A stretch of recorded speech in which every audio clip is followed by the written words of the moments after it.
5 years and still talking. This is GabNet, the Great American Broadcast Network. Talk like you've never heard it before.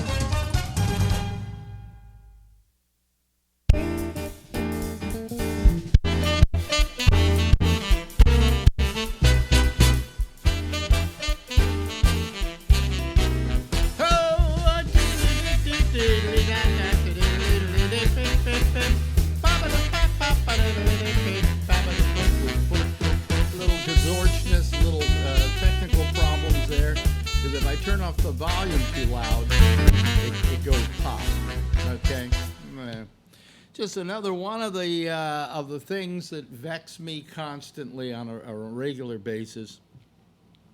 Hi, how are you? I'm Al, your podcast pal, and I'm you know, I wasn't on last night, and I don't know if I'm going to be doing Tuesdays as much anymore. I'll do it next week because we're taking off Thursday and Friday, but I don't know that I've got 4 nights a week in me. I really don't. Got to be honest with you. I have been going through a lot of emotional problems lately. Why? I have no idea. I could go into them, but I get obsessed by stuff, and then I go crazy with that obsession. And I probably should see a shrink, but by the time he cures me, I'm going to be dead. So why go to the shrink? So anyway, I didn't do the show last night because I didn't feel like doing the show last night. Everybody was going, "Oh, what's wrong? You got technical problems again? You sick? You dying? What's wrong with you?" And no, there was nothing. I just didn't want to do anything. Just me alone. I didn't want to do nothing. Okay. I didn't want to do a show. I had gone through a bad day on Monday because what happens is I start obsessing about stuff. I could tell you a few of the things I obsess about. I'll tell you one that happened the other day that I'm kind of ashamed of.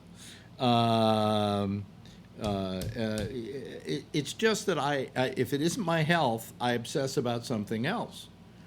So for the last couple of days, one thing I was obsessing about my refrigerator. See, we've got this refrigerator that's sitting in this apartment. It's been here since for our accounting since maybe 2003. Okay, so that's it's a TV. It's a refrigerator that's 14. No, excuse me, like. What? It's 16 years old, okay, and the ice maker. I've always had problems with the ice maker not making enough ice, but all of a sudden it decided not to make ice at all, okay.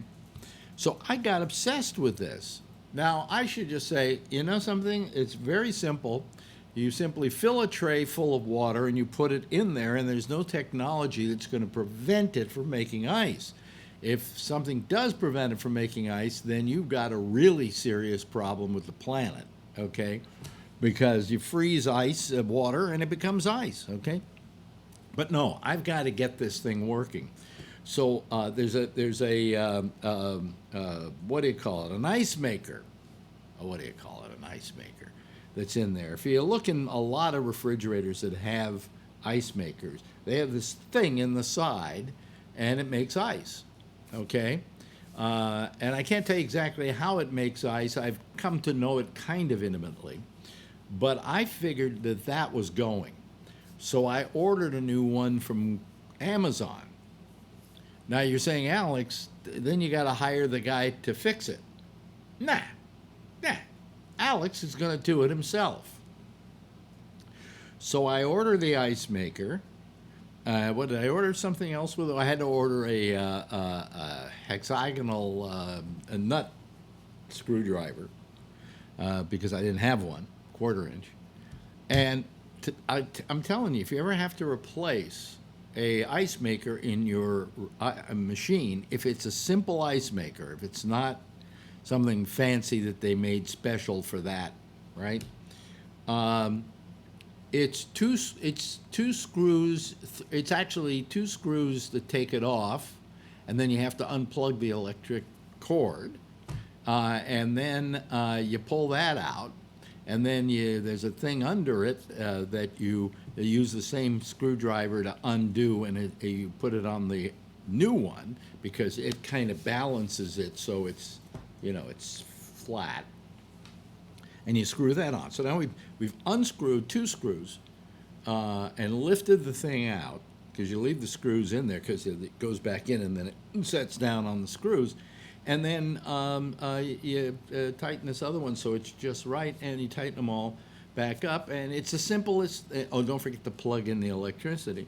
It's the simplest thing to do, really. The hardest part is that because the screws are in a place where you can't see them, you got to find them kind of by braille.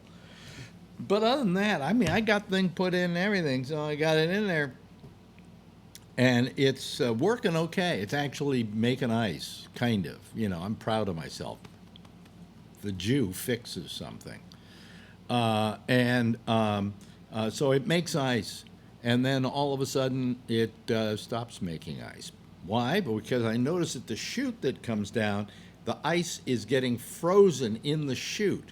Now, I don't know why it's getting frozen. So I go online, I read about it, and it says, well, that happens when you actually have the freezer down rather than up. If the freezer's really freezing, it should just let the water flow down. I don't know why. Don't tell me. So I do that. So now it makes some ice, and then it stops. So now I'm figuring that it's the water coming down. I can't figure it out. Well, tell you the truth, I have not solved the problem. Sometimes there's water in there and it freezes, and sometimes there isn't. And sometimes I actually take a turkey baster and put water in there. But I got so obsessed with this thing that that it was every time I go into the kitchen, what do? Do I get a snack? No. I go check the machine out, and quite frankly, we need a new refrigerator. Well, Alex, why don't you get a new refrigerator? Well, I could say the price is too much and all of that, but that's not the reason we're not getting a refrigerator. And we need one because the doors are all fucked and won't close completely. And it's just the refrigerator is on its last leg. But the reason we don't get a refrigerator is because we've got this court case going on. And there's finally going to be a trial in September, and if that comes to any kind of resolution in any way, first thing we're doing is buying a refrigerator. But we're not going to buy it now and then have, although we think we're going to prevail in this court thing, God, it is fucking hot in here, and I've got the air conditioner turned up to stun over there, and it's still, boy, it is just... I'm sick of this hot weather. Anyway, where was I? What is the temperature right now? Let me take a look here. What is the temperature? It's 79. Yeah, right. It's 10 o'clock at night and it's 70 fucking 9. I'm so sick of this hot weather. I may take this off too. This is not good. Anyway.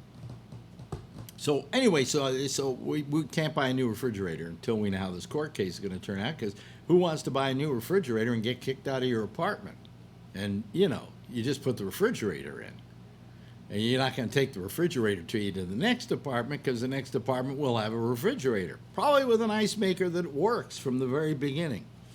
Anyway, so we're waiting for the whole court thing to be taken care of. That's next month. We're having the trial. Yeah. That won't solve anything, because once we have the trial, if the landlords don't prevail, and they probably won't, they'll take it to appeal, and that's another 2 years. But we'll get the refrigerator, okay? But we're waiting for that. So meanwhile, I'm obsessing by trying to get this damn ice maker to work, and it's not. So that's a minor obsession. Then there was another obsession that I had, This one a little worse. I was overseeing my friend Shaggy, and I have these earphones I got from Soundbeats. Let me talk to you about Soundbeats. Okay, there's this company called Soundbeats. I got to take this off. It is just too hot in here.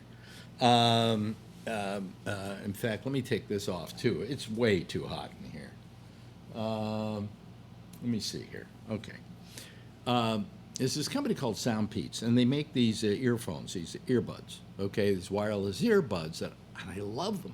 They cost me like $43, but that was the high-end ones. You can get them for as low as $28, and they're just as fine. I just like them because I have longer playing time on them, and there's a thing you put them in, and you don't have to, it charges up, and then you can recharge these earphones 3 hours worth for about 20 times before you have to recharge the case. Okay, I don't know if you get what I'm saying.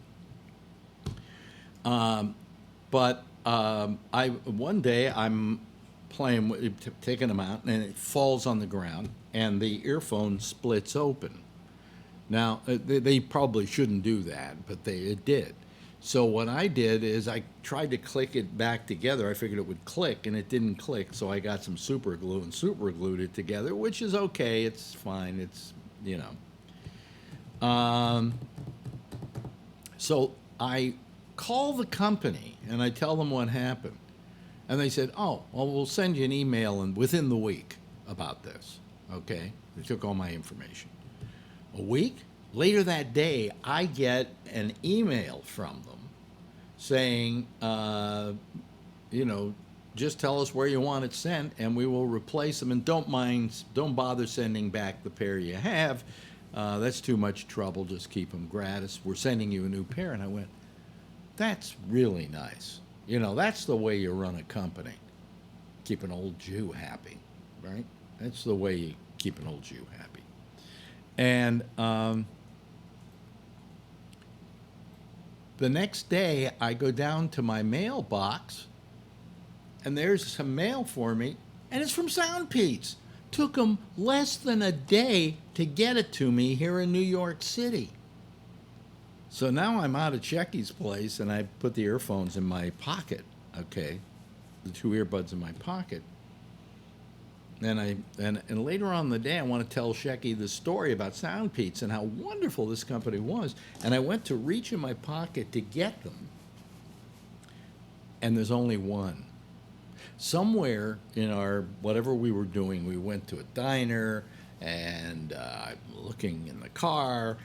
I lost that earphone, and I started obsessing about it horribly. Apologies to Shecky. I make him go back to the diner to see if maybe I dropped it on the floor, because at one point I went to, I did something that may have, I went to grab something out of my pocket or my phone because I wanted to show him a picture, so I figured maybe it fell in the floor near the booth and whatever. But no, and they didn't find one. So, and that put Shecky kind of out, and I don't blame him. He didn't want to go back to the diner. And so now I'm very obsessed by it, and I'm sure I got Shecky a bit upset by it too. I come home and I'm just so obsessed by it. So now I do have the other pair, and the one that I lost was not the one that I had that split open before. It's the one on the one that split open before. I still have that new earphone. Okay, so I then have to pair it with the other earphones. And it's taking me forever to do it. I finally managed to do it, but in the meantime, I'm running around the house screaming and yelling and going crazy and going nuts. And for maybe 2 days, I became a complete recluse. This thing completely threw me for a loop. And the problem is that I over-obsess about things like that when I should really go, well, fuck it, I'll buy another pair of earphones or whatever. And I can send away right now to Amazon and get another pair. Of course, I wasn't going to call them back and say I lost it, I lost the one you gave me, the new one you gave me. So now, but I have it working now. But in the meantime, I made Marjorie's life miserable, and I made, probably wrote Shecky a couple of times about it, and I just was obsessed about it. And it's a problem I've been having lately, whether it's with my health or with, like a couple of weeks ago, I thought we were going to have to do a root canal on a tooth back here. It turns out we didn't have to do the root canal.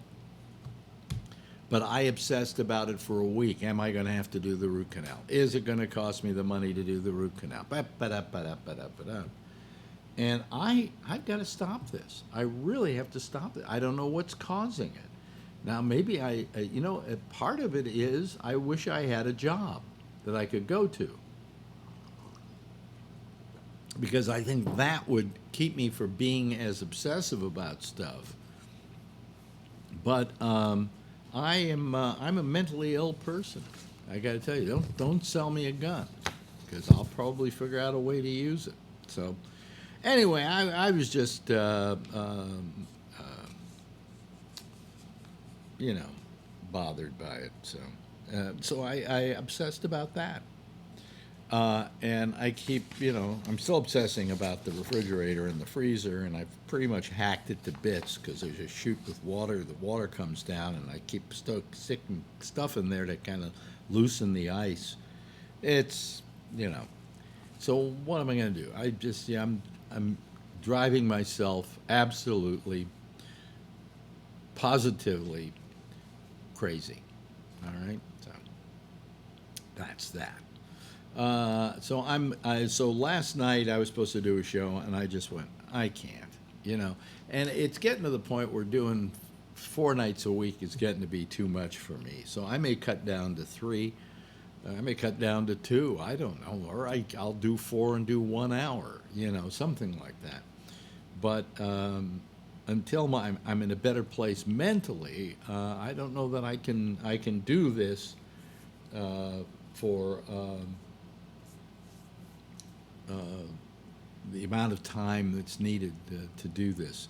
No one else on the internet does, 4 podcasts a week for 2 hours. What am I thinking? What am I doing? I'm driving myself nutty, batty, crazy. So anyway, but I'll tell you, on Monday, somebody wrote me on my Facebook page, and now where are my glasses? Oh boy. Oh, I know where they are, probably. Let me see here. It's probably in the shirt I just took off, I would imagine. Let me see. Come here, shirt. It's the same shirt I keep wearing all the time on the show. No, not there, not there, not there. Well, maybe they're in the kitchen. Now I'll obsess about this till the show's over with. But I do have other glasses. But first, let me just make sure. Here we go. Here's a pocket. No, not in the pocket. Okay, well, then I don't have the... So I will take these glasses and use them. Or better yet, hold on a second. Let me go over and get some other glasses here.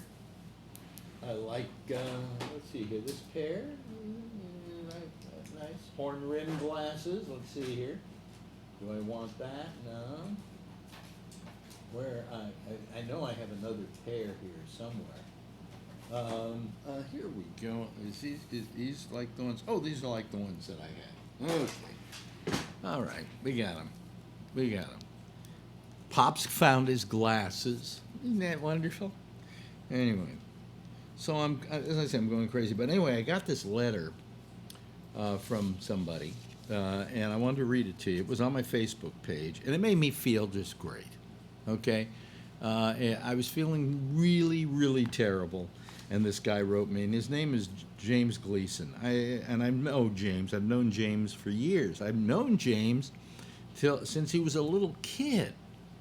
And he used to come to my show in San Francisco because I had a live studio audience, and his mother used to bring him, or he came down by himself, I can't remember, down to the show. And the kid had a problem. He had alopecia, and he was losing his hair. And this is a kid, I guess maybe 12 years old, maybe younger. But he writes on my Facebook page the following. Mr. Bennett, I hate being called Mr. Bennett, call me Alex, was having coffee in San Francisco just now, and it hit me to tell you thank you for a happier life. I'm not dying, but I was a young kid with my hair falling out in clumps, and you gave me confidence enough to cut it all off without missing a beat. Cut it all off without missing a beat. That changed my life. It was really something you said at the Stuffed Bagel. And that was a restaurant we used to go to after the show. And I watched you give countless comics a leg up, the way Carson helped Rickles and others, and you made a lot of lives better and probably more worth living. And I want to get that in. Appreciate you, and thanks. And that made me feel that made me feel good. And he's now an older kid. He's got a wife. He's got kids of his own. I don't think hair never seemed to have grown back, but he got alopecia at a very young age. And imagine if you're a kid and you get that. And I just told him, I said, shave it all off. It's preemptive baldness. Come on. Charlie Brown's bald. Sluggo of Nancy and Sluggo is bald. So there's a lot of bald kids in literature. And I felt really good about that. Really, really, really good about getting that message. And I needed it that day because I was feeling like shit. Maybe it came yesterday. I was just feeling like shit. In fact, I was sleeping in the guest room, and it's just that life has suddenly, I start obsessing about these things, and then everybody around me doesn't even want to talk to me, Plus, I kind of been obsessing lately about the fact that, well, let's say I wanted to leave here and go back to San Francisco. Where could I stay? And I go, well, I got friends back there, but they don't want me staying with them, Bubbles has a studio apartment. I can't stay with Bubbles. And the Dursts have a house, but they don't want me hanging out there. Who could I stay with? I could stay with my business manager, but that's all the way over Marin County, So I don't know.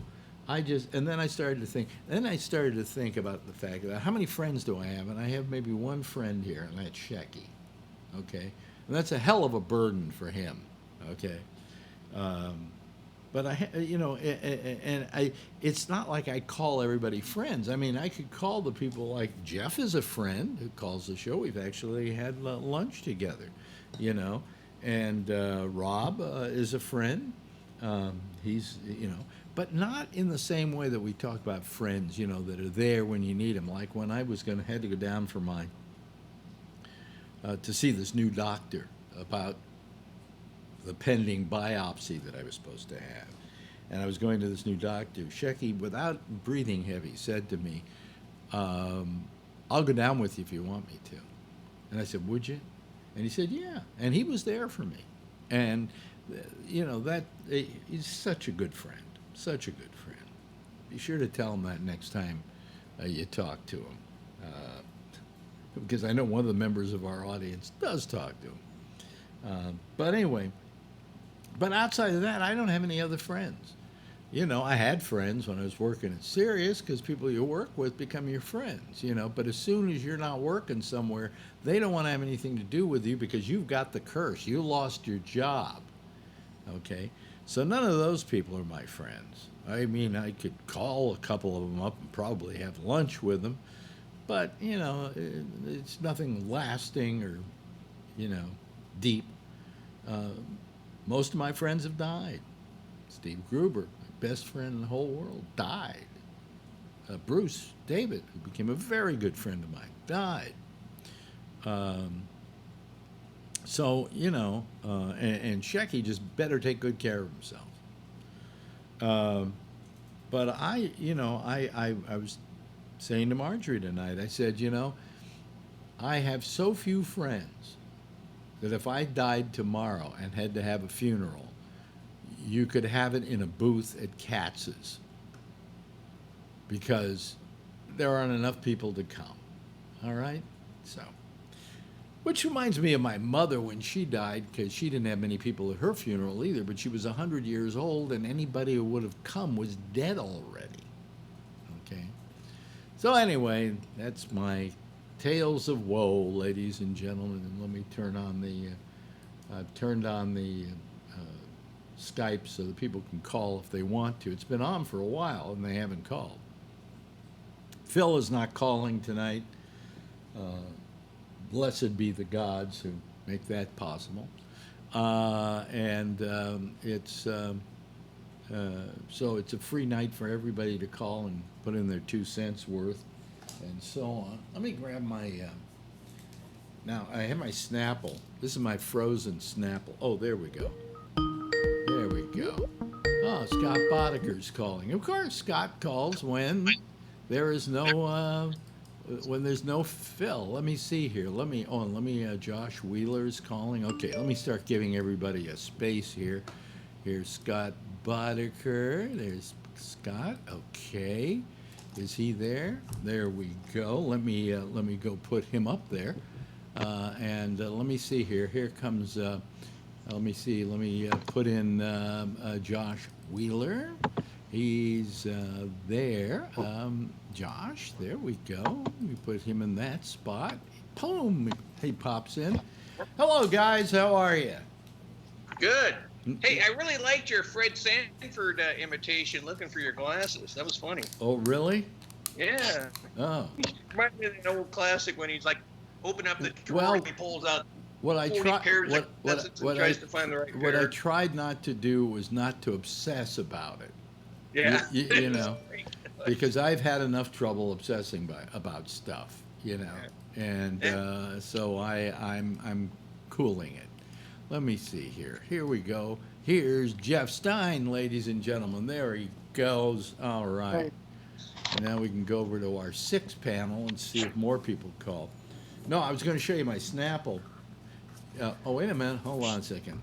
Here comes Dan. Okay, Dan. Let me see. Let me go to him. He would be in the 4th spot in our little, let's see here. Mr. Dan. Okay, there we go. There's that. Okay, all right. There we go. Oh, no, that's not the one I want. This is the one I want. There we go. Okay. All right. So we're almost 2 more and we can fill up this panel. Anyway, about the Snapple. Every time I want to talk. So we have it in this little refrigerator that we have. Not the big refrigerator, the little refrigerator, you know. And somehow it's fucked. I mean, we need to get a new one of those because it over freezes. And so if I put one of these Snapples way in the back, sometimes they get completely frozen. I got a slushie. Have you? Yeah, but have you ever tried to? You put it out and you let it kind of be outside, and you know, and all of a sudden you got a big iceberg in the center of your Snapple, and you can drink down to the bottom of the drink, but then you've got this big iceberg in there, and But the best thing to do with the Snapple, if it gets frozen, here's a little hint, folks. If it gets frozen, is to just let all the ice melt, because if you don't, you've ruined the mixture.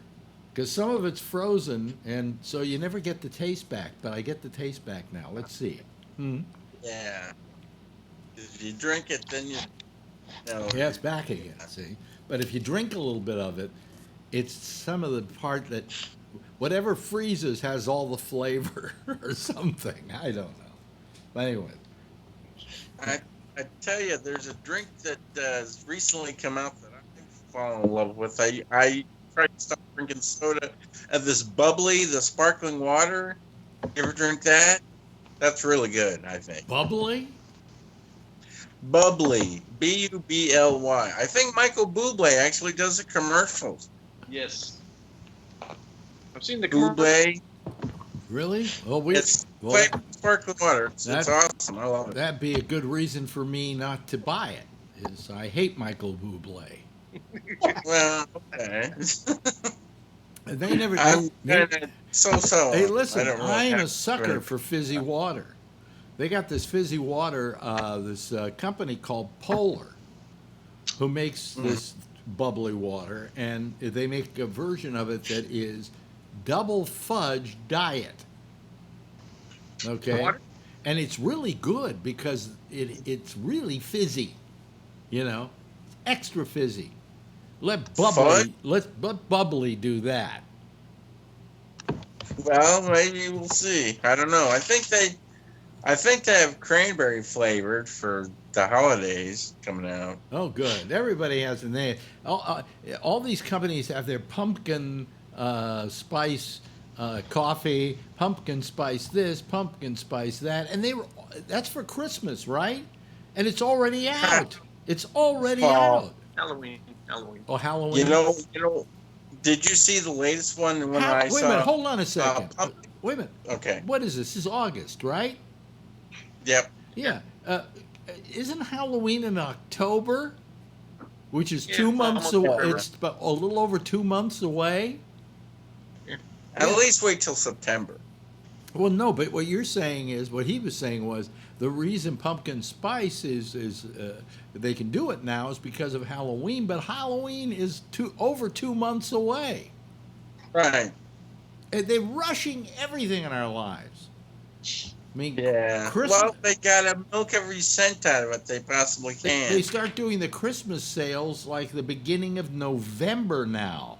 Do you remember how you never saw an that- ad for Christmas till after Thanksgiving? That was the kickoff day. Not anymore.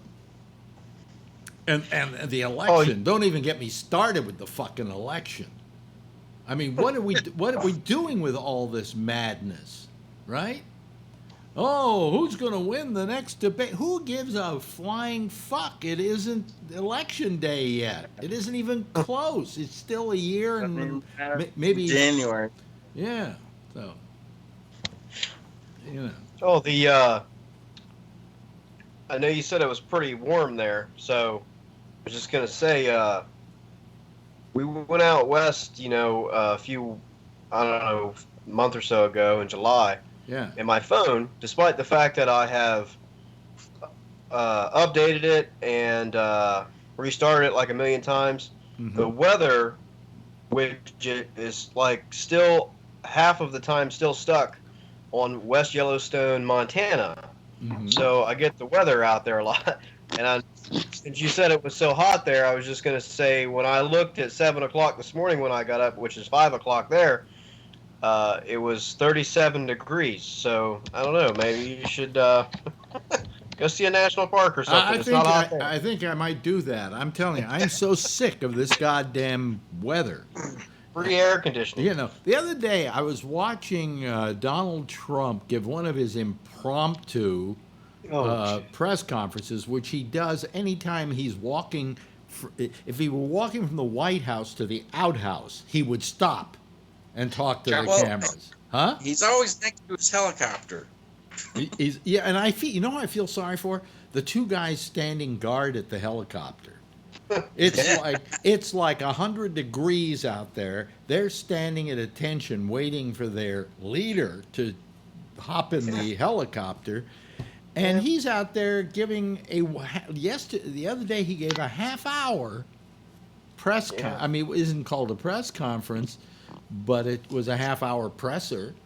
And they might have to pee. And they're standing there, at attention. They can't move, the whole thing. And I'm going, that's cruel, I mean, they might have to pee. Yeah, you're making us suffer, but boy, you're making Or those like guys at really least suffer. fucking want to scratch their balls or something. Yeah, right. So anyway, It's fucking hot. Anyway, it was terrible. It was just absolutely ghastly. What they were doing, and he was sweating like a fucking pig. Did you see that day? With his sweat coming down the side of his face and all over the place. And I'm looking at him sweat, and I'm going, number one, I don't think he knows he's sweating. I don't know what kind of human being doesn't know they're sweating, but He apparently didn't know he was sweating. That was for starters.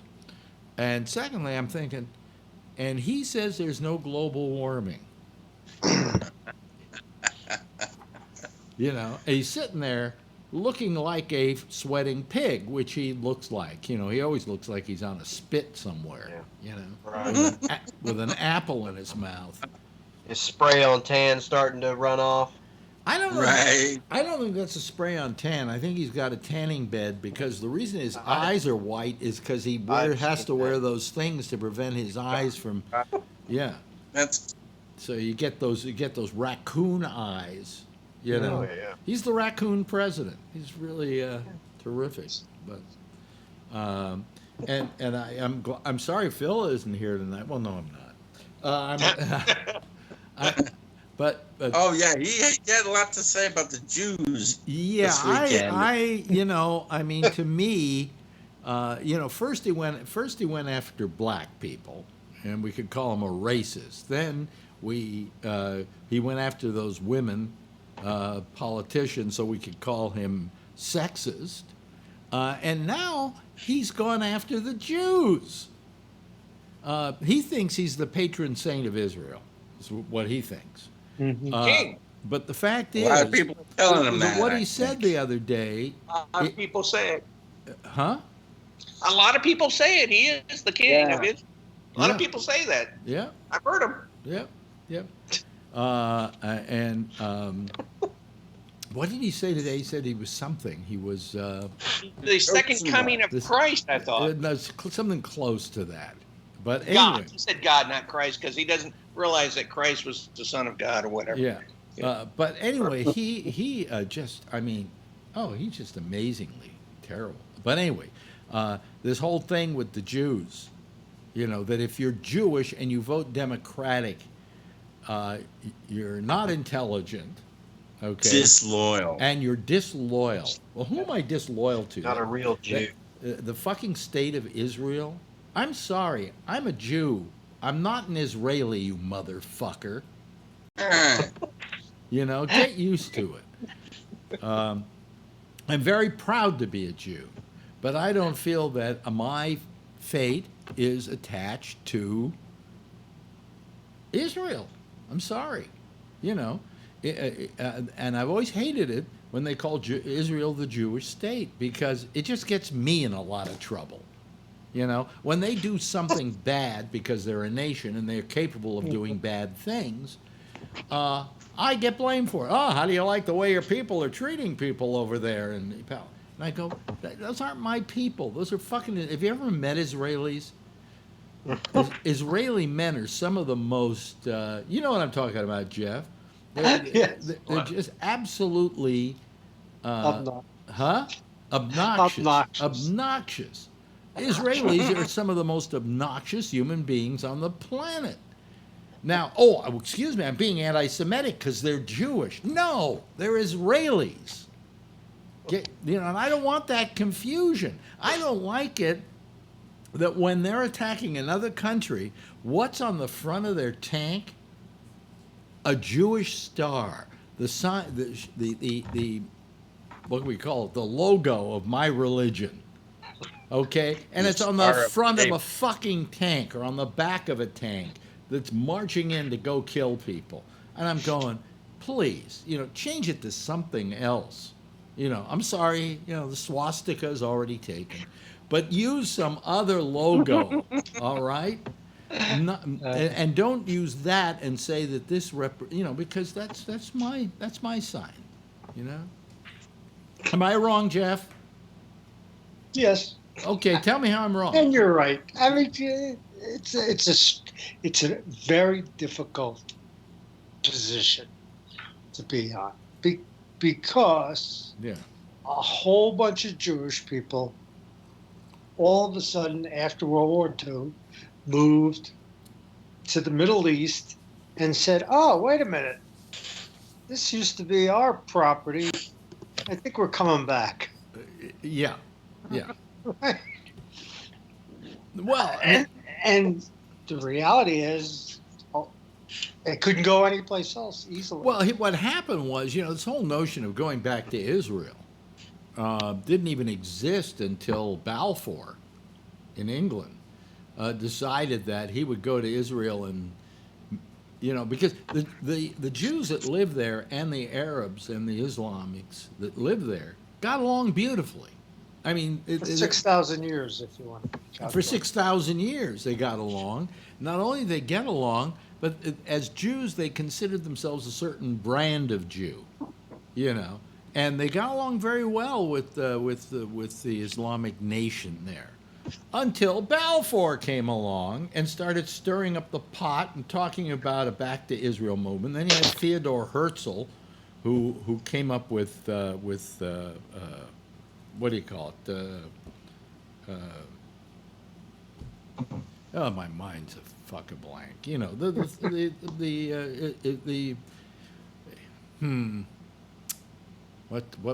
What did Theodore Herzl come up with? He came up with. Oh boy, I'm asking one Jew who's got kind of had a stroke, and the rest of you guys are goyim.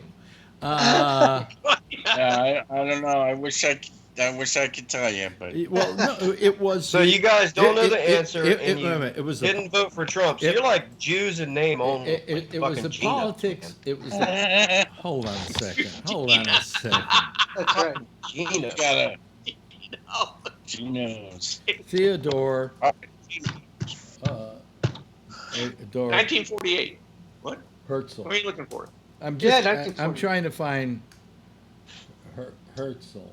That's your Israel. Theodore Herzl. can, right? Yeah, Theodore Herzl. Here we go. Announces what? What? It's not. That's not it. Oh God. Well, anyway, Theodore Herzl. He was an English guy, right? No, that was Balfour. Oh, Balfour. Theodore Herzl. Okay. Theodore Herzl and the Jewish state. Okay. The Jewish state. He came up with the idea of moving back to Israel. And I'm trying to remember the name of what's the politics of Israel? It's a political system. Zionism. Thank you. Zion. The Goyim got the Right. score The on Jew, that one. the new Jew. Yeah. That's right. Why is it I couldn't remember Zionism? Give me an honorary Jew because you knew You that. just got promoted. Yeah. Anyway, Herzl You're came in up with a charge. whole theory. Don't tell my priest. So And you owe money. when people say to me, Israelis are Jews, yeah, well Israelis are Jews, but all Jews are not Israelis, and all and Israelis are Zionists, and every other Jew isn't necessarily a Zionist. In fact, I don't like the Zionists. I don't like the Zionist philosophy. I had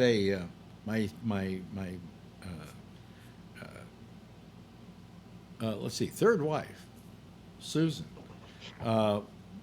had parents who were members of what was called the Jewish Socialist Bund, and these were the guys in the Warsaw Ghetto that actually caused the uprising, not the Zionists. The Zionists would like to lay claim to it, but they never did. And so when I met up with these Jewish Socialist Bundas, I suddenly realized I all my life felt uncomfortable with Zionism and with Israel. And when I met up with them, so were they. I felt like I had found my people. And these were people, who were preserving the Yiddish language and Yiddish music and culture, because their theory was Zionism is we have to have a homeland.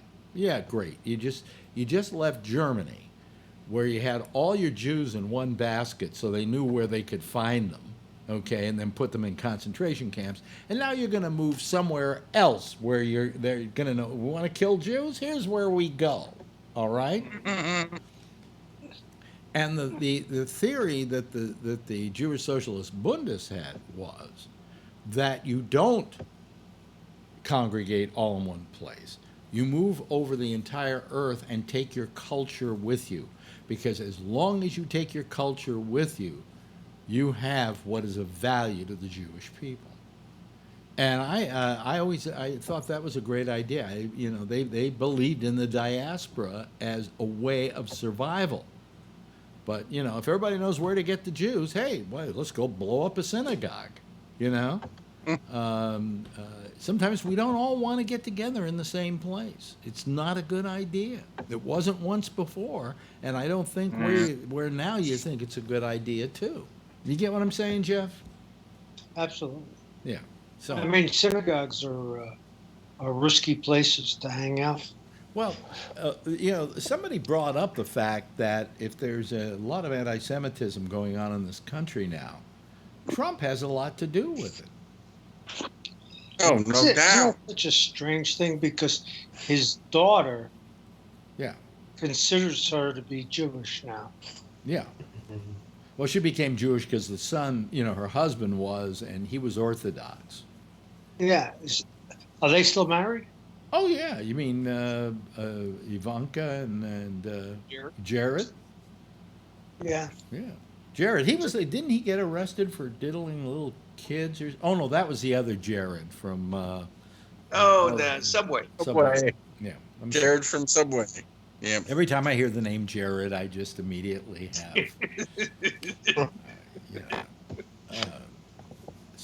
Anyway, so I mean, this whole thing with him coming up with this thing about trying to, you know what he was trying to do? He was trying to equate if you vote Democratic, then you're not loyal to Israel, and that you as a Jew should be identify yourself with Israel. And yet, he wouldn't allow Islamic women to do that a few weeks ago. He wasn't saying, hey, if you don't stand up for Islam, you're being disloyal. Yeah, that's right. Huh.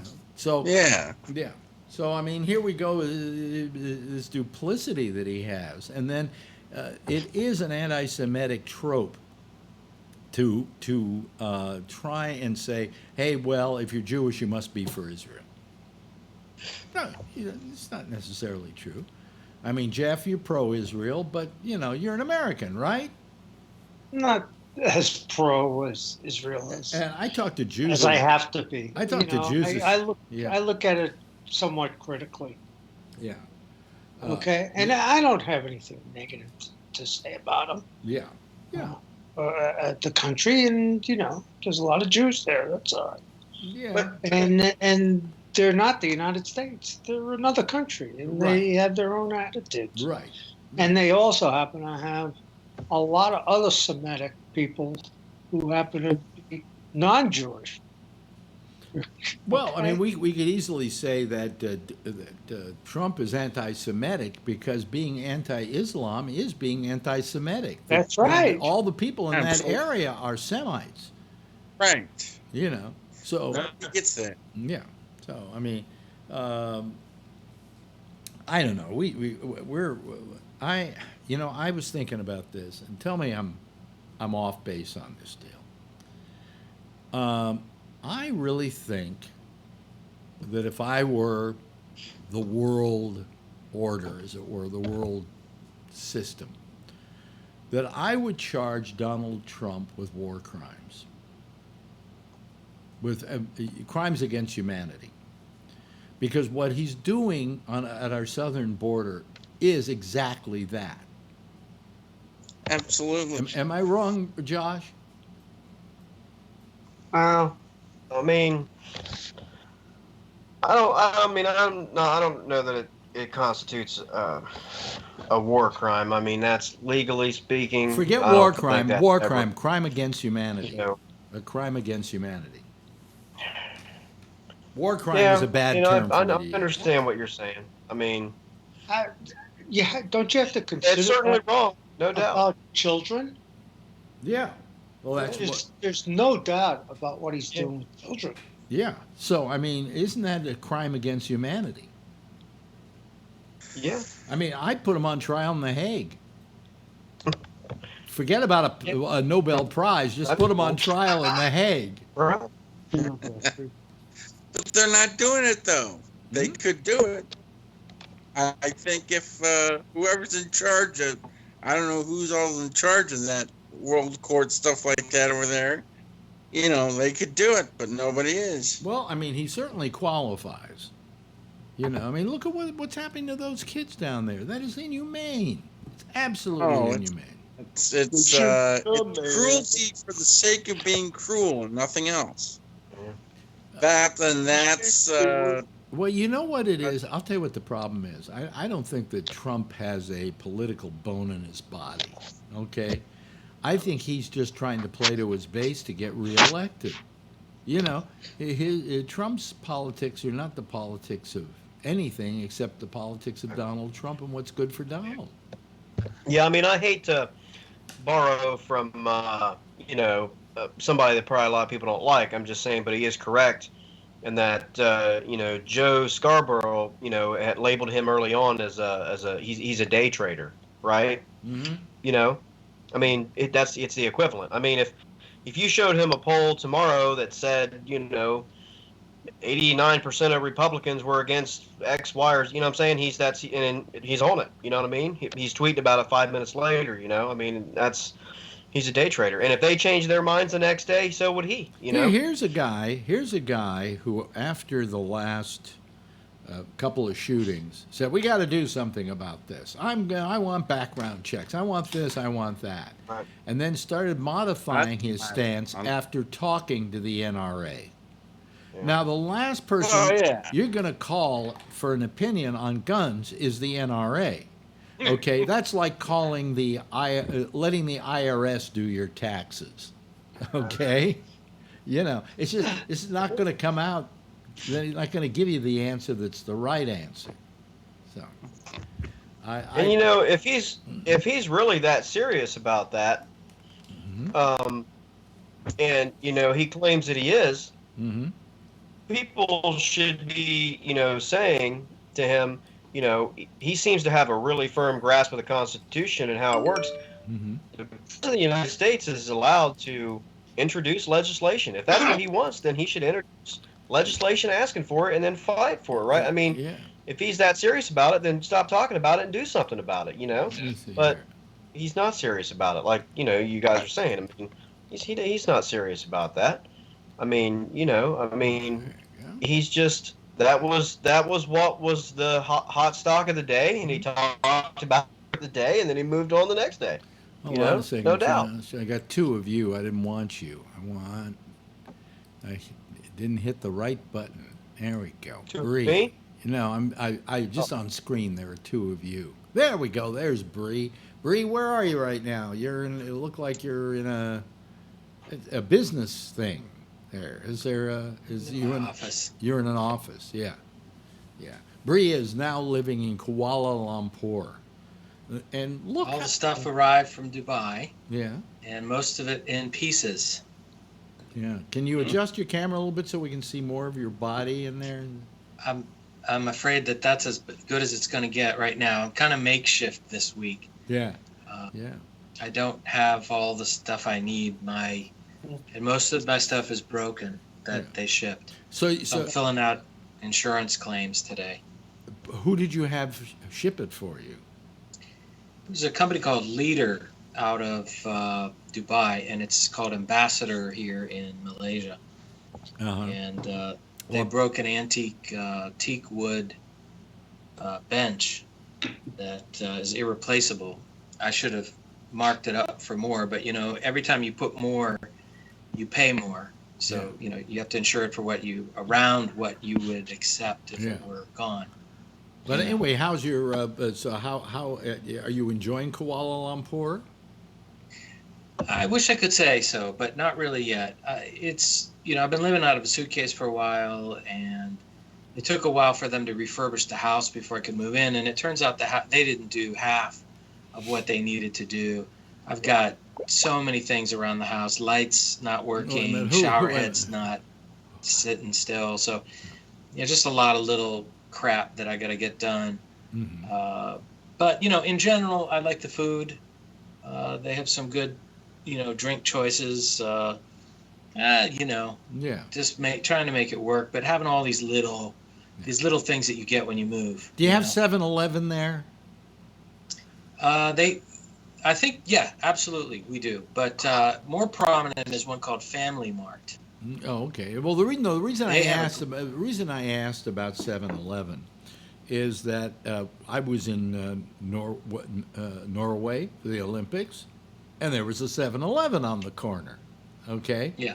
not exactly the place you want to get a Slurpee, because it's so cold already, right? Yeah. But then I was in China, and looking out the window from our apartment, there was a 7-Eleven. So I went to the 7-Eleven. I just had to go to the 7-Eleven. Do you know what they don't have in 7-Elevens in China? They don't have Slurpees. Why? Because the Chinese people do not like ice. You have to, if you want ice in a drink, you have to ask for it. The word is bing. Okay, you want ice? Bing. Well, that means cold. I think that means ice. It doesn't? It means cold? It means cold. Oh, well, then I'm going to have to tell Marjorie, because we've been living under the misapprehension it meant ice. No, what's funny is they don't have a term for that, and same in Germany. Yeah. If you ask for, like, we call them ice cubes. Mhm. They don't have that Right. word. They just say ice. Yeah. But you can't say ice cubes. Yeah. Because we had. What? What do you. Oh, I was in Germany when I was a kid, and then we never got ice in the drinks. I remember thinking that was weird. Yeah, well. And you didn't have peanut butter either back then. As a matter of fact, before you eat in China, it is customary to have a hot glass of water. Yeah. With tea leaves sometimes. But just basically a hot glass of water, and I did it, and it helps the digestion. They think that ice is bad for you, and they may be right, because how many They may be right. how many old Chinese do you see, and how many old Americans do you see? Yeah. Yeah. Well, they say that it sort of shocks the system, especially if you eat a lot of greasy stuff, Mhm. and then you have cold. They think it hardens up your heart. Really? Son of a Yeah. bitch. Well, I'll Maybe. be a monkey's uncle or something like that. But anyway, I mean, what else was happening in the news? Is there anything else happening in the news? I mean, we have a. I'm so far behind on the news, Alex. I tell you, it's it's a wonder that I have a shirt and pants on. I have to double check. With all, it's just been crazy here. Yeah, yeah. Well, I mean, you moved. Look, you moved from Dubai to Kuala Lumpur. It's not like you're moving across town. Yeah. We got to look for a better apartment. Let's go to Kuala Lumpur. Yeah. What have you got? What are you hiding for, Dan? Dan, Huh? what's your hand? I'm sorry. That was my. I was looking at something online trying to look for some news, but I covered up my phone camera by mistake. I'm sorry about that. You're looking to see what the news might be. By the way, Yeah, I you- just, you know, I just saw it- some I stupid Middletown redneck stuff. But I that's don't about like it. talking about Trump because he loves being talked about, and he so dominates the news cycle that Yeah, everybody gives him publicity. But anyway, here's the deal. This whole thing with Greenland, this guy is losing his fucking mind. And they didn't, it wasn't like they went, oh, that's just fake news. No, they copped to it. Yeah, we talked about it. We were looking into it. And the Prime Minister of Norway, is it Norway? Yeah. Denmark. No. Denmark, excuse me, Denmark, Denmark. who's a female, automatically said, Donald Trump, we are not in the market to sell Greenland, okay? And that any notion to do so is I don't know if she said insane, but she said something that was kind Absurd. of I think absurd was the word. absurd was the word. We could annex it. And he then does a thing claiming that she was what's the word? Nasty. Nasty. She was nasty. Nasty fucking bitch. She was nasty because she said that your request was absurd. Fucking hoe. Yeah, fucking hoe. Right, exactly. Hey, Alice, I just want to Yeah. show you this sunset. You know what's amazing? No, what's amazing What's- here yeah. is on right above you in your picture, Ray. That's a sunset in California, and what you're seeing on the others on the top above that is Bree out the window in Kuala Lumpur. Now, you know, when I was a kid, they had a show called what was it called? I'm trying to remember. But it was with Dave Around Garroway. the world in 80 days. Wild Kingdom. No, but it was called Wide World. That's what it was called. And one Sunday they said, we are doing an experiment now. This is the first time ever in the history of television. We're taking a shot of the Golden Gate Bridge in San Francisco, and then we're taking a picture of the Empire State Building live in New York. Look at that. And everybody going, ooh, wow, oh my God, history is You made. get killed. I'm sitting here and somebody's got a picture coming from Kuala Lumpur and the other guy's coming from a sunset in California. You know, I mean, it's, Look at that. you know, and we don't And go, I'm looking up ooh. discontinued computer desks on IKEA to figure out how to put my computer desk back together Oh, I see. because I lost the little forms. Really? All right. Oh. And the Well, movers I had just no wanted clue. to show you this because I know you like it, but I got to get moving on my bike, and I got to get a holder so I can go online. I don't want to hold That's it another anymore. thing that broke my. Yeah. So I'm gonna hang up. Oh, I just wanted to show you the sunset. no, you can't go anywhere. You just got to show us that fucking sunset. Nice sunset. Oh, it's gonna get dark, and I'm gonna be out here. About Well, I'll tell you, if you my hang up hands. right now taking a picture of that, it will freeze, and that will be the last picture we have of it. Oh, okay, I'll And do it it, will all right. stay on the screen. Okay? So at some point, just hang up, you know, All right. if you can. Yeah, there we go. And Yeah. there it is. It's frozen now, folks. See? Isn't that cool? Isn't that Beautiful. cool? That's wonderful. Very nice.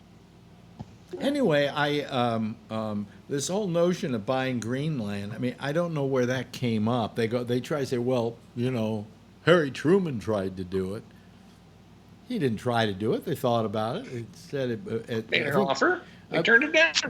Yeah, I think Scott, there was a situation with Truman where he felt it had a military Yeah.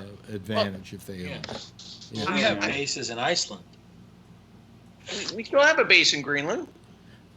Yeah, I'll In go to you in Iceland, a we second, fund them Dan. a lot. But to Trump's credit, okay. Oh God, am I going to do something that gives him credit? Did you see the post he put up? It was a picture of Iceland, and in the middle of it, this big giant Trump tower. And he said, "I promise, if I buy Greenland, I won't do this." Got to give him credit for that. Yes, Dan. Oh, of course, yeah. Now the thing that that sparked me when I first heard about this is that Greenland is like ground zero for climate change, Yeah.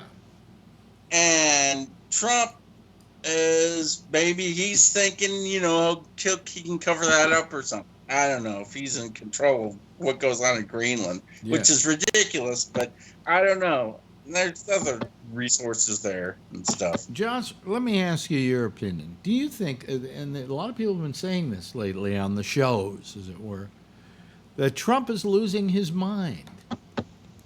That he's literally going nuts. Now, I know I'm going nuts because I've had breakdowns in the last couple of days. I know I'm going crazy, but he doesn't know he's going crazy, but a lot of people say he is.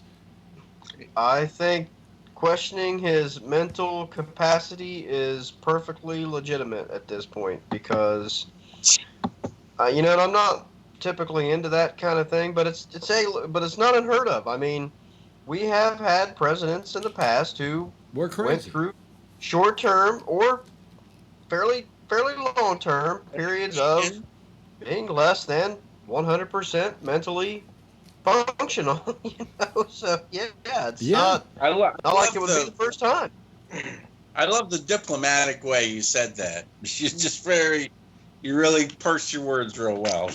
I mean, he's a person of low intelligence to begin with.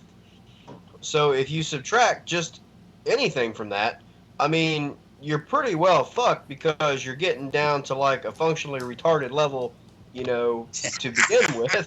So, I mean, really anything lower, so anything lower than that, you're really fucked. So, yeah, I mean, he's not all that together. And in any other time and in any other place, I think that all Americans would probably have seen that. And I don't know what happened the last, 8 or 10 years, but it's just, I can't figure it out. Hell, it's going to take somebody a lot smarter than me. I mean, I know he joked at a Medal of Honor ceremony like today or whatever that he was going to give himself the Medal of Honor, but his advisors talking him out of it or whatever. And I'm just thinking, if President Obama had made that joke at a Medal of Honor ceremony, the crucifixion fucking over with by sundown, It's Well, like, he can take the most solemn event and turn it into a Right. look at me situation.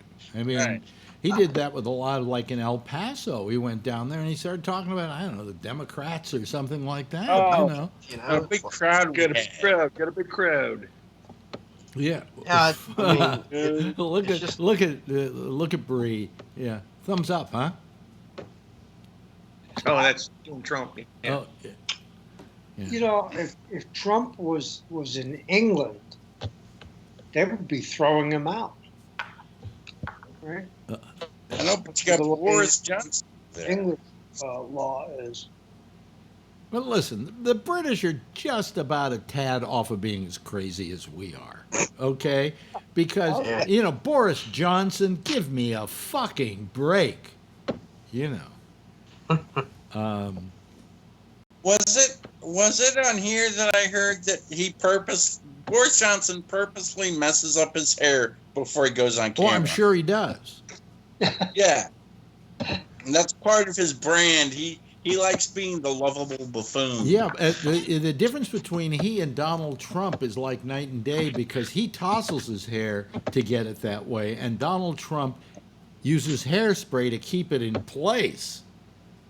Right. Like, Trump can move and the rest of his hair doesn't,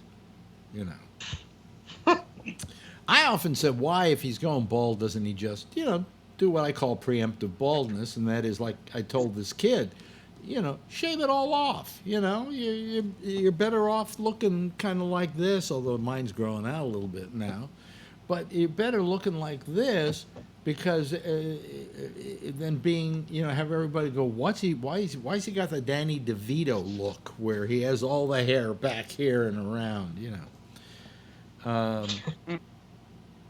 Danny DeVito changed his name. Yes, I know. But anyway, so what I'm saying is, why don't you shave it off? Well, he can't. Because what he did as part of his baldness problem was he had what was called a scalp reduction. And there's a big scar up here. Right? Which if he shaved all his hair, his head would look like a giant penis.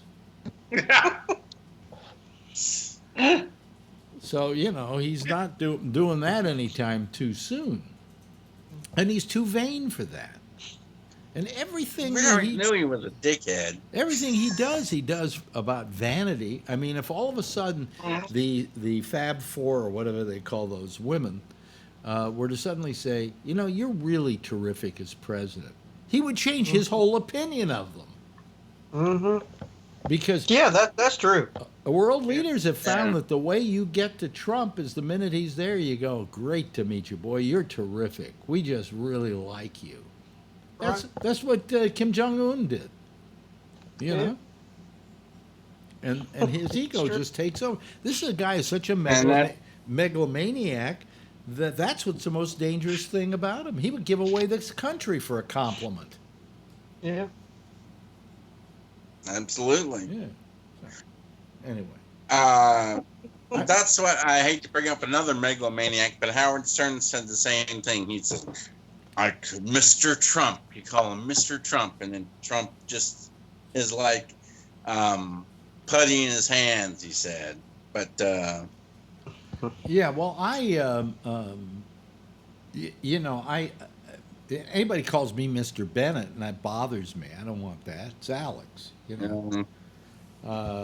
Although this kid, who I don't know if you heard the letter I read that he wrote, called me Mr. Bennett, but that's a nice letter. well, it makes you feel good, you know. It makes you feel like you did something. You know, that in this whole big showbiz life that I've had, if I'm a failure at anything, it may be at show business, but it wasn't at doing the right thing to help people, you know? I think my job as a substitute teacher is officially the lowest paid job where you are commonly addressed as Mr. Yeah, but, do you get paid good money? Not really, but it's okay. I mean, it's like, between that and DoorDash, it's like, all right. Well, here's the thing I could never get. The rates at which we pay people, for instance, in your case, you're a teacher, right? Mm-hmm. You have these kids that you take care of, and that you mold their minds. Oh God, I hate to think of Dan molding anybody's mind. I know. But you know, better if Phil was here to know that I'm molding mine. And at best, what a guy like that, like you, is a daytime babysitter. In a lot of instances, yeah. And that's all they think. I mean, a lot of the time. Yeah. And I'll carry on some of the. And yet, you have maybe one of the, even though you're a substitute teacher, you in that job have one of the most important jobs in the whole society, and you get paid like shit for it. Right. And yet some guy who runs a football down a field, and just because he's huge and big and can stomp on everybody in his way, gets paid millions. There's no equity. That's economics. Somebody should say, that's the greatest teacher in America. Let's sign him to a contract for $10 million. Right. You know, no, we don't do that. You know, I mean, what are the important jobs? The important, one of the most, somebody, we had this guy at Sirius XM who used to clean all the bathrooms. And one day when I was in there and he was cleaning the bathroom, I just said, I want to thank you. He said, for what? I said, you clean the bathrooms. Because as I told people later on, they went, well, why did you do that? And I said, because he's got the most important job in the building. Do you think sitting here talking about politics on the radio is the most important job? No, keeping a place clean where we shit and piss and miss the toilet seat and all of that, that's the most important job in the building. And they went, oh, okay, yeah, sure. Well, but it was. And he probably got paid less than anybody else in the building, too, for doing that. So I just thought I'd throw that in. That's my dad was a business owner, and he was basically a Republican. I mean, I don't know if he liked Trump. I don't want to get on that tangent, but he ran his own business, and he is a small business, like a mom and pop kind of place. But he was always the one. He would always be cleaning the bathrooms, and like he was the president of the company, about 20 employees, and he's cleaning the bathrooms. So that was pretty cool. Yeah. I had problems with my dad, but that wasn't one of them. Yeah. But anyway, so you know, I got nothing else to talk about. Good night, everybody. Anyway, I'm tired. I gotta go sleep. And I hurt my finger fixing the Look, my fingers are all hacked up from trying to fix the refrigerator. Oh, I got another good piece of news today, though. I went to the dentist once again. I am so sick of going to the fucking dentist. Right? It's been like every week. Back to the dentist for one more thing. And this is, I got one more with her.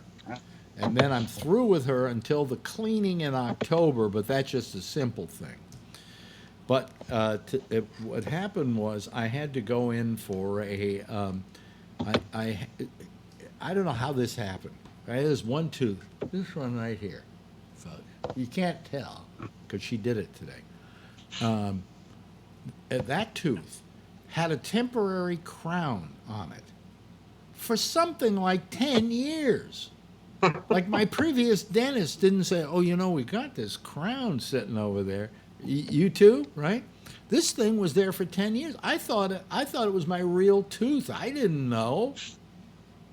But for some reason, I guess maybe there was too much filling that had to be put in there or something, so she covered it with a crown. But rather than say, "And then next week I'll fit you for the crown," 10 years later, I've got this tooth. It's got this, and then it's got decay around it because they don't, really glue it down with the super glue. And so I had to have the crown removed, and then the decay taken care of, and then she had to fit me for a new. First she did a new temporary, and then she put the goop in my mouth and made a thing for me to get the what do you call it? The new crown that will go in there, the really good crown that will go in there, which I'm getting installed next week, next Thursday. But I went in there and she said to me, my dentist, she said, "And it'll cost you $700 out of your pocket because insurance is going to pay $700. You're going to pay $700." And I said, "Okay, I'm on a fixed income, but I just hope." What is that? Who did that? Is that you? Oh, I'm sorry. I was just goofing around with something. Don't do that. Don't. Okay, People sorry. do not play. Learn the lesson from Jeff. Do not play. Don't touch anything. Don't touch Don't anything. play on the phone. Don't play on Skype. You want to play with Skype? I gotta Call your friends and play with Skype. So anyway, so so she did this whole thing, which I thought was going to be simple, but she's so thorough and so good that I was in there an hour and 10 minutes, and all she had to do was remove a crown, a temporary crown. Oh, there's the guy cleaning. See, there's a guy cleaning. If you're looking at the picture that Bree is now showing us, there's somebody cleaning. Thank him for me, Bree. And there's a woman with nice legs. Okay, anyway, where were we? So let me, wait a minute. You're not going to, Fancy office. yeah, it is a fancy office. You see, you think Kuala Lumpur would just be jungle. And instead it's this very urban looking place, and there's the flag of I don't know what country. Anyway, Malaysia. Anyway, is that Malaysia's flag? No. Is it? Must be. It's Is Kuala that the Lumpur. Is that the Malaysian flag? Oh. Anyway, where was I? So she said $700, And as I'm checking in today, the woman says, "You want to pay for your portion now?" And I said, "Sure." And I said, "So I'm getting ready. It's going to be $700." She said, "Let me see how much." $560 or $540. I went, "Wow, it's cheaper than I thought it was going to be." So that was a nice, pleasant thing as well. And I still have, of my insurance, I still have $300 to take care of my cleaning when it comes up. And I don't have to pay any copay on that because they pay for the cleaning. So I will have managed to take $2,500 in insurance money and whittle it down to under $300 and not leave much on the table by the end of the year.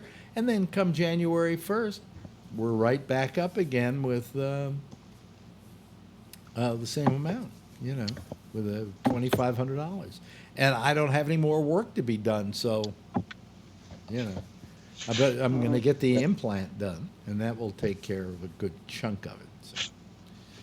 So, that's see how horrible my life is, and I obsess about this stuff. I should count my life as a blessing. Yes, Dan. I'll bring up something else. Who here has seen on Netflix that show, The Great Hack? Have you seen that? The what? It's a documentary called The Great Hack, all about Cambridge Analytica and what they did before the 2016 election. It's kind of horrifying because, even though they shut Cambridge Analytica down, there's somebody else doing it right now. We have no privacy anymore. Yeah. Oh, no. And you thought we did? Well, I figured we didn't, but but it's real interesting. Yeah. And it just goes to show how they infiltrate and everything. And what they do is they get all these people that are doing these quizzes, like these little online quizzes on Facebook that everybody's got probably friends that are doing them. Yeah. They're just handing their information to these people, Yeah. It's terrible. Oh, well, we're screwed. But we knew that anyway, right? I watched a very interesting documentary. You like documentaries, Scott? Yes. Do you have Hulu? Yes. There is a documentary called The Amazing Jonathan Documentary. Oh, I knew this guy. The Amazing Jonathan. He was a comic magician. Okay? No. And pretty good. Pretty funny. He didn't appeal to me, but, I still realized how good he was. And everybody who I respect says, including my friend Larry Bowles Brown, how good he was. Well, anyway, this guy decides to do a documentary on the Amazing Jonathan. And it turns out he's dying. He had some kind of a heart problem, and they told me he only had 6 months to live, and it's now 3 years later, and he's still alive. It is amazing. Yeah, so he started doing this documentary on him and how he was going to try going back on the road again, even though he was very weak and so on.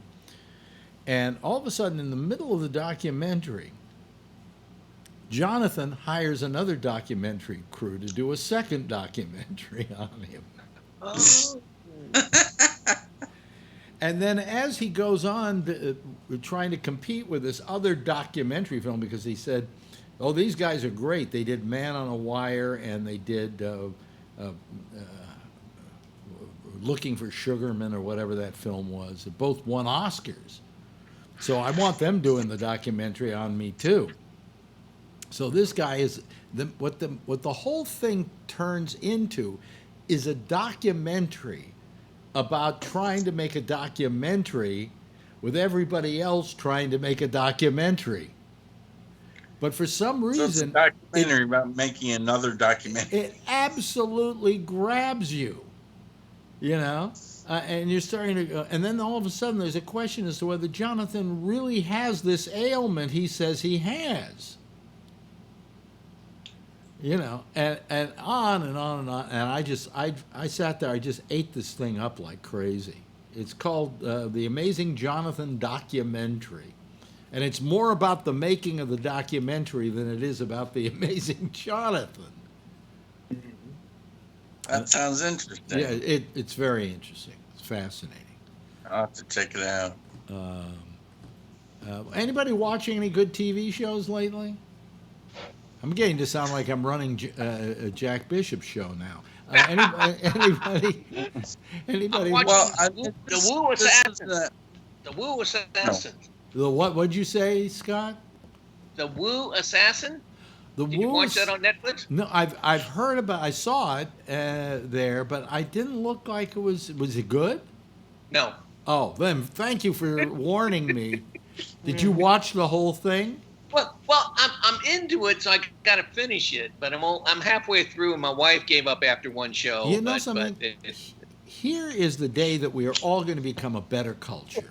Is when we can start binge watching a show, and after the first episode, when we realize it sucks, not watch the other 7 episodes.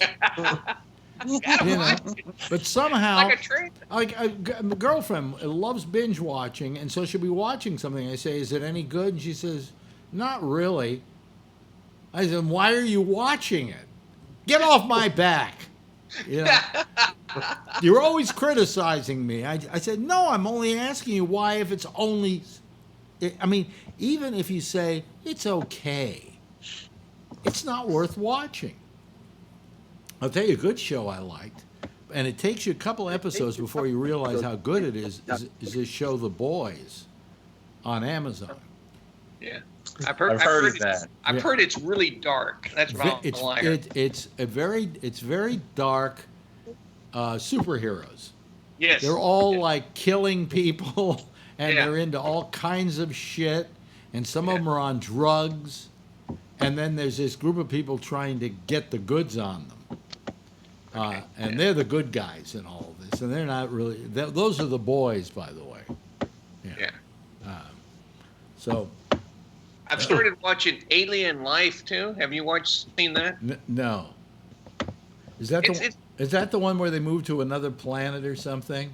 Yeah. Yeah, I started watching it, and I got about 15 minutes into it, and I said, life's too short.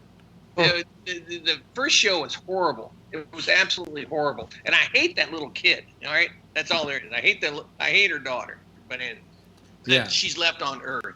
Kid's a pain in the ass. Well, it's showing you how much free time we've got that we're trying this stuff. I mean, I got nothing else to do. I did watch all of The Boys, and I have to tell you, I enjoyed it. And it's done by the same guy that wrote another show called Preacher.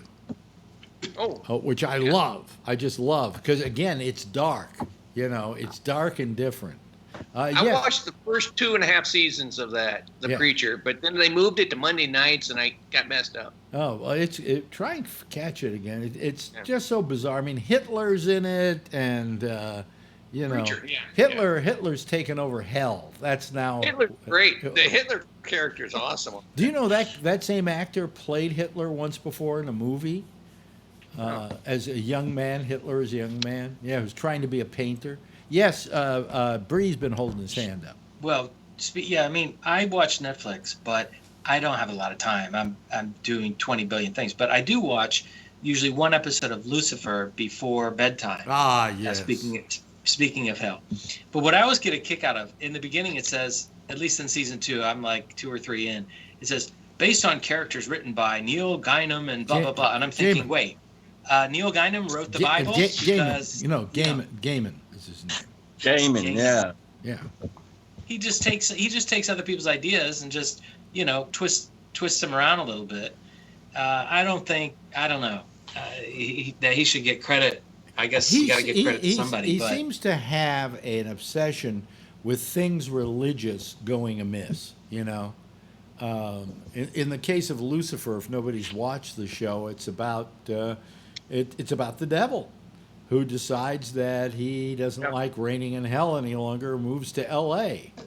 and becomes and it's a cop show. It's a cop show, and he helps this cop solve crimes because he feels that it's his job as the devil to get retribution.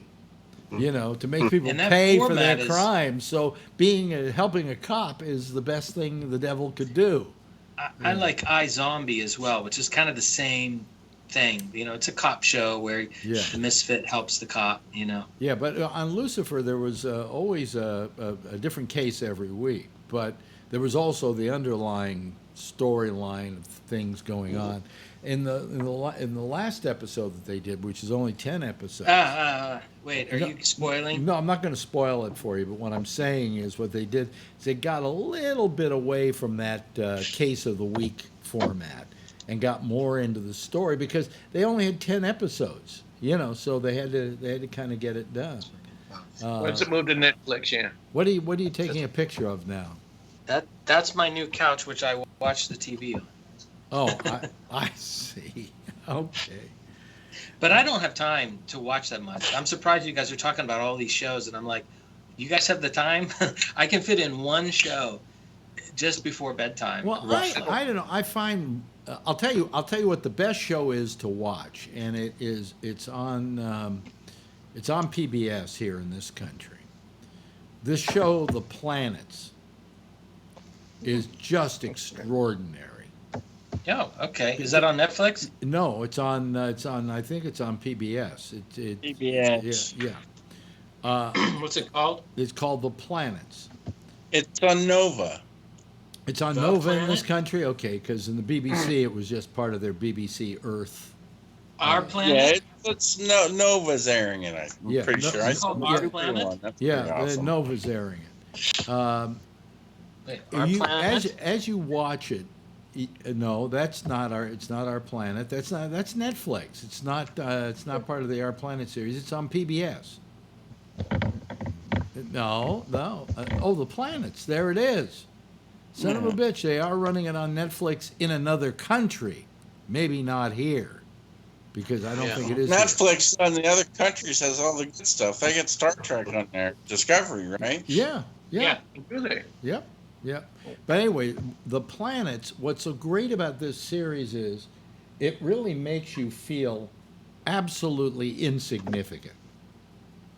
Because they keep going things like, so it says 4.5 billion years ago, and then it says Mars started being, started forming. And several 100 million years later, it had been completely formed. And you're going, I am such a piece of shit. I only lived to be I'm 79 years old now. I can't even think in terms of billions of years. I am just a tiny, I'm not even a grain of sand in the history of the universe. Yes, Dan. Have you heard there was a poem, I don't know, Carl Sagan had this little thing called Pale Blue Dot, where I think he convinced one of the spacecraft to, it was orbiting Jupiter or something, and he told them to focus back on Earth, and Earth from there is just a little tiny blue speck. And then Carl Sagan does this voiceover, it's like, imagine all the leaders who have wasted all this time to take up a small portion that's of that the speck. same thing I have felt. Is why does Donald Trump or anybody or Kim Jong-un or anybody want to take over whatever they've taken over? They are such a small, minor part of the history of this. Forget about the universe, this solar system. When you think World leader pretend. And you find out things like, Mercury, which is the closest planet to the sun, used to be around where Mars is, and then got hit by something and then moved it closer to the sun. Did it? Yeah. How do they know that? Yeah, I don't know. Then they talk about Mars, and they say Mars was just like Earth 4 billion years ago, and that it remained that way for about 1 billion years until some cataclysmic shit happened, and then the seas dried up and the whatever. It lost its magnetic. The thing we have the magnetic field. The aurora borealis is the thing that keeps us from not having those problems, right? So anyway, it ran into problems because its core went bad or something like that.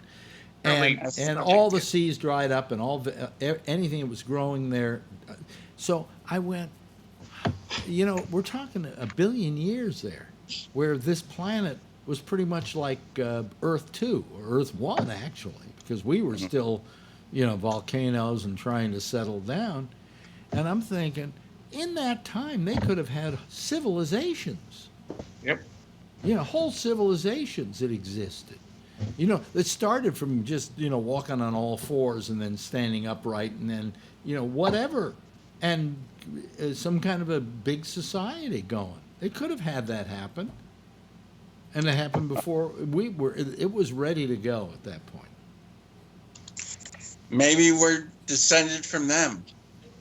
Well, No. they think that we may have some Martian in us, yes. That we do forget there are Martian rocks on this planet that somehow slough off from Mars and then wound up here, Yeah, so, So if you watch this series, I call it watch this series so you will start feeling like a piece of shit program.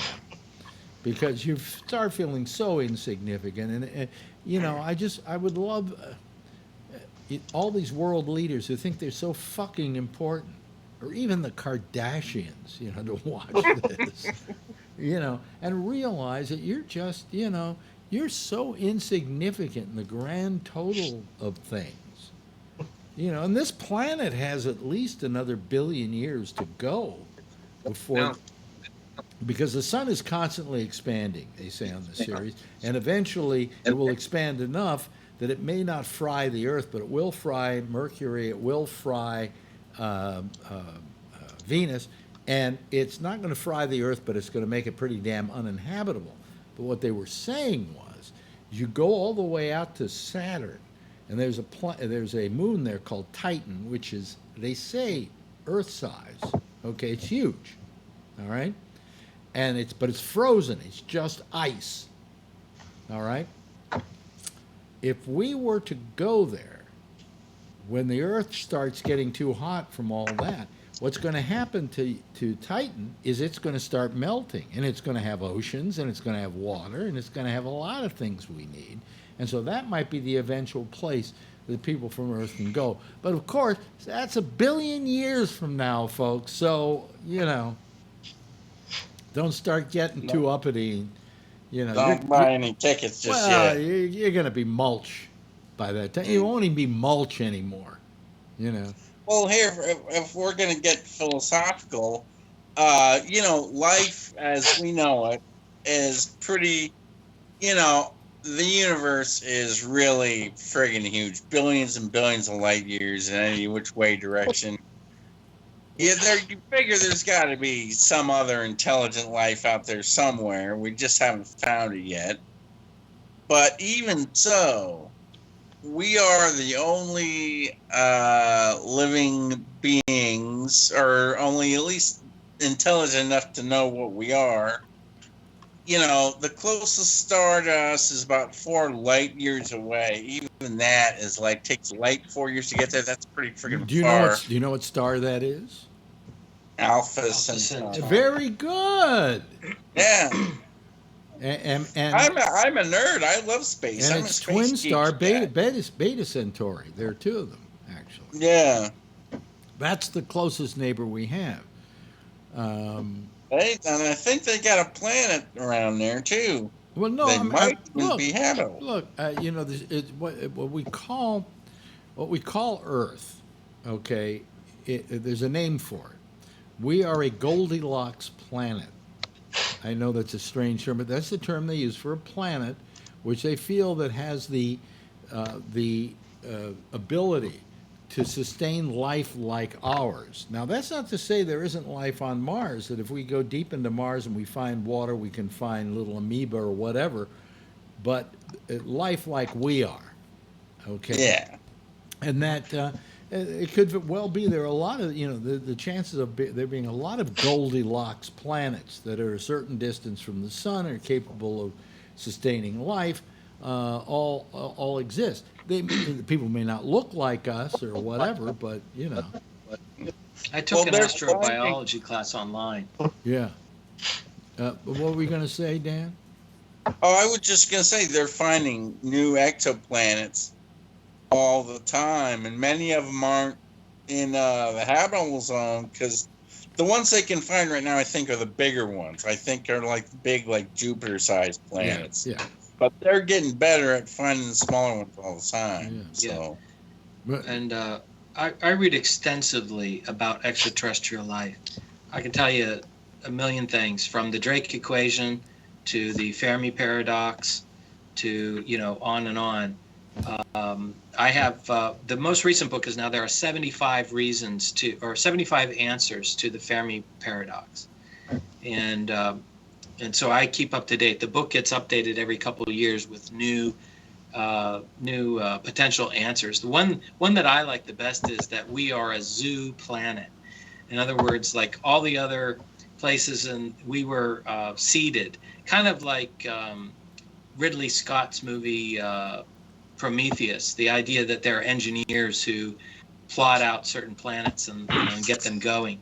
But that's kind of a fun one. That we're an off-limits zoo, kind of like a protected park, in the universe. But one of the other ones is and Seth Shostak at the SETI Institute says this one a lot, because he gives these talks all the time where he mentions it. But he thinks that we might just be in a corner of the universe where we're just separated from a lot more of the people, kind of like New Zealand is, or Pacific Island might be to others, So we're just so far away that it doesn't make sense for people to go there unless they had a specific reason or they happen to be passing. Well, through. how about I had a theory once, and I mean, it's just a theory, that maybe we are the only planet with this kind of life on it in the entire universe, and that we're meant to be the seed planet. Maybe. There's that thought too. What do you think, Josh? Or is this anything in your bailiwick? I don't know. I don't have any of these answers. I don't know. That's I mean, I like like astronomy and everything, but I mean that as far as life out there or whatever, I don't know really. I'll tell you one thing about the planets that I really like this show is that when they put up there that Mars 4.5 billion years ago, that's really going to piss the Christians off. Why is that? Because to them, Earth is only 5,000 years old. Right. Yeah, the born again, the evangelical. Yeah. I got enough of those around here. Yeah. And don't start getting into Adam and Eve. They of course existed, and there of course was the Garden of Eden, and there was. Well, the devil. I heard it wasn't Adam and Eve. I thought it was Adam and Steve. Well, I don't want to ruin Lucifer for you in the next season, but the major plot line.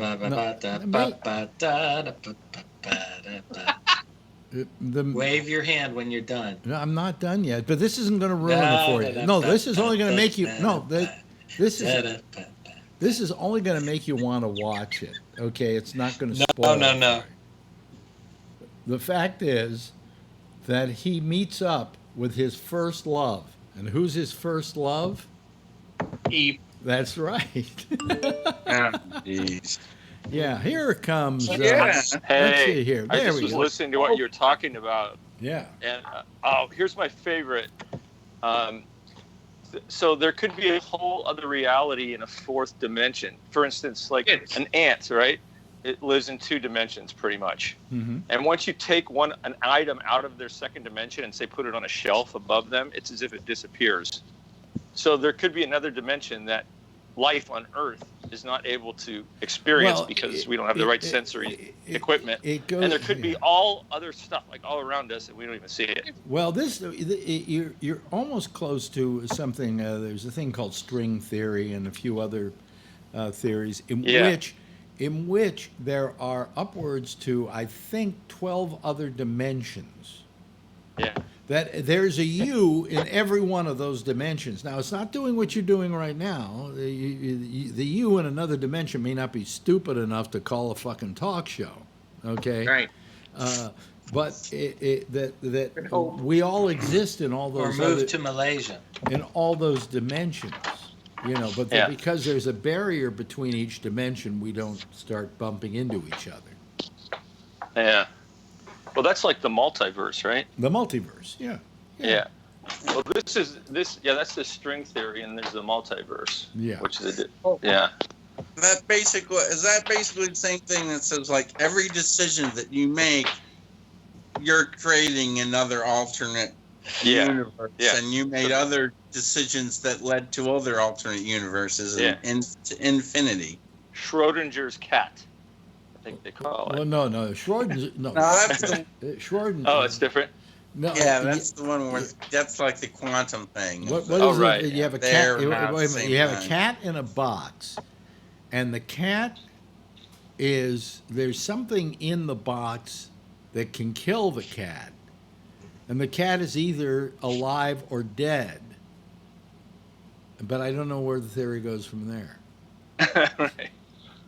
Well, there's some, There's Well, somewhere. They figured it out, right? There's a solution to that now. Is there? Yeah, I read that somebody figured it out. But the reason they think that there's at least one more dimension is because when you get down to quantum physics, It looks like objects are able to move through barriers with no time passing. Schrodinger's cat is a famous hypothetical experiment designed to point out a flaw in Copenhagen's interpretation of superposition. Wow.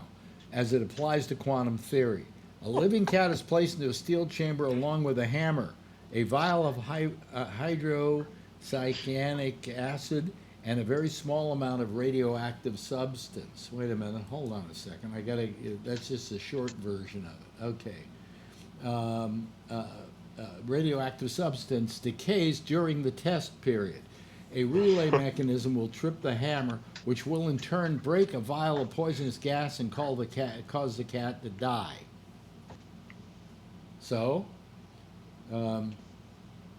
he created this mental experiment in 1935 to point out the paradox between what quantum theorists held to be true about the nature and behavior of matter on a microscopic level and what the average person observes to be true on the macroscopic level with the unaided human eye. Anybody get that? No. I thought there was this thing where I gotta smoke some more weed. Maybe I'll comprehend. It was designed to show what the Copenhagen interpretation would look like. It does not know. Oh, I see. The observer cannot know whether or not the atom of the substance has decayed, and consequently does not know whether the vial has broken and the cat has been killed. Okay? So all these things are present in the box, but you don't know if those things activated themselves in order to kill the cat.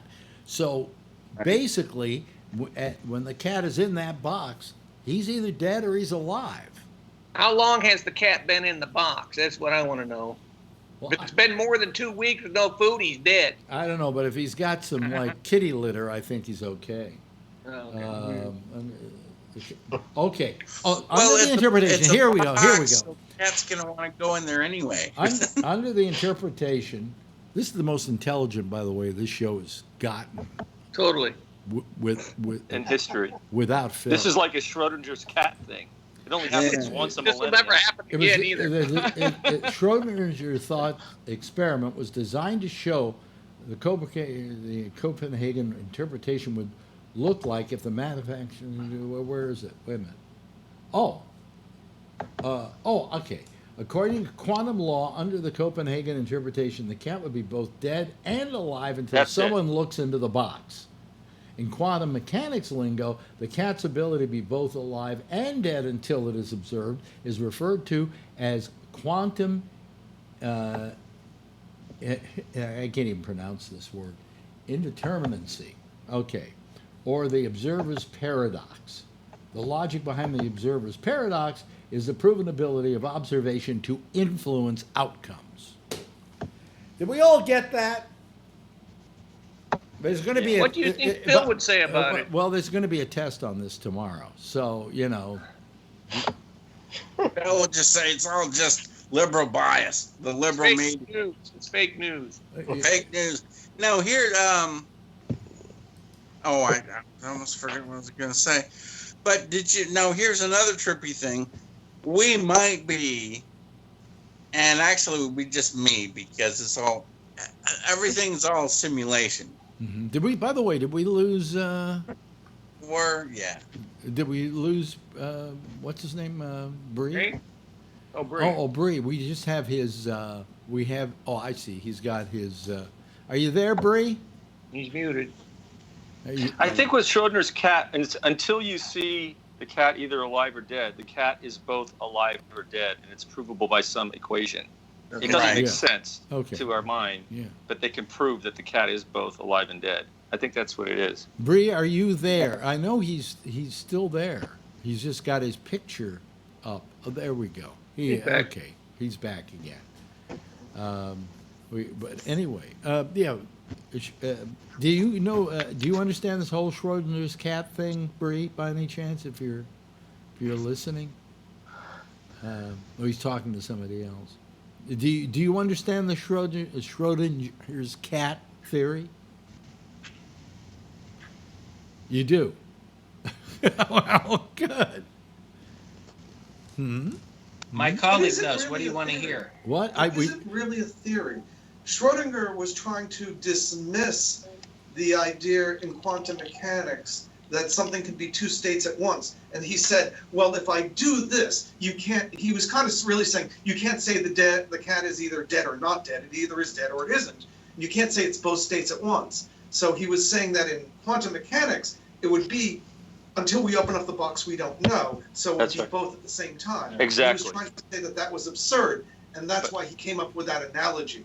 So actually, Schrodinger didn't believe in quantum mechanics when he said that. Oh, okay. But we tend to interpret it as a way of explaining quantum mechanics as if he actually believed in it. There you go. But haven't they been able to prove it, though? They have, on a submolecular level, they can see an object that's in two places at once. Haven't they been able to do that? Yes, no, Yeah. and things can be particles and waves at the same time. Yeah. So that's what so when Schrodinger didn't believe in this, even though science has proved that's true. So he used that example of the cat in the box with the acid to say this sounds absurd, but we all know that actually what he was saying was absurd is actually true. Yeah. That something can be a wave and a particle, how we observe things can change something can appear to be in two places at the same time because of these things in subatomic space. Yeah. Well, Like we've light- certainly light gotten itself heady is a with wave. this program, haven't we? Hey, Alex, do you know the name Dick Summers? Yeah. Yeah. Who was it? He was a radio announcer at one point and then wrote terrible poetry. Yes, it was awful poetry. I saw it when I was a kid. What station did he work for? He, where did I work with him? I think I worked with him at WMCA. Yeah. It was MCA, yes. Before that, he was at WBZ. Yeah. Well, why do you ask about Dick Summer? I grew up with his kids. Oh, okay. I thought maybe he died or something, or maybe he did. I don't know if he died, but I grew up with his kids. Really? Yeah. Anyway, we were talking about that. So. Yeah, I work with Dick Summer. Who's talking right now? I thought he's off screen. He's off screen. Who is that? Quickly. I thought it was Schrodinger's cat. Hey, just quickly. Who is that? This is an experiment of Schrodinger's cat. Is someone else here? Or not? But who is he? Who is he? Just give him credit. Bree. Does he That's my exist? colleague Ken. Ken. Thank you, Ken. We appreciate it. Hey, listen, the theme's playing. That means I got to get rid of these people, and all right. Thanks, Alex. See you next time. take them out like a kid who's mad at his school. Anyway, got to say goodnight. Goodbye to Scott Boddicker. Bye to Dan. Bye to Josh. Bye there to Bree. To Jeff and to Ray. Oh boy, there they go. That's a whole passel of people. Give yourself a big wave goodbye to everybody, and I'll wave back, okay? There we go. That's our citizen panel for tonight. Boy, that was good. I like getting that intelligent. That's fun. Anyway, hey, you know what we got coming up next? We got the Intersection starring Jack Bishop. He'll be here with his citizen panel, so make sure you call him so he doesn't feel alone. And he will be using the same Skype number, too. I'll be back again tomorrow night. Damien's not on this week. It seems to be a common occurrence. Damien's not on this week, so I'll be on once again tomorrow night at 10 o'clock Eastern Daylight Time. Same station in life. And in the meantime, if you see her, tell her I love her, okay? Bye-bye, everybody.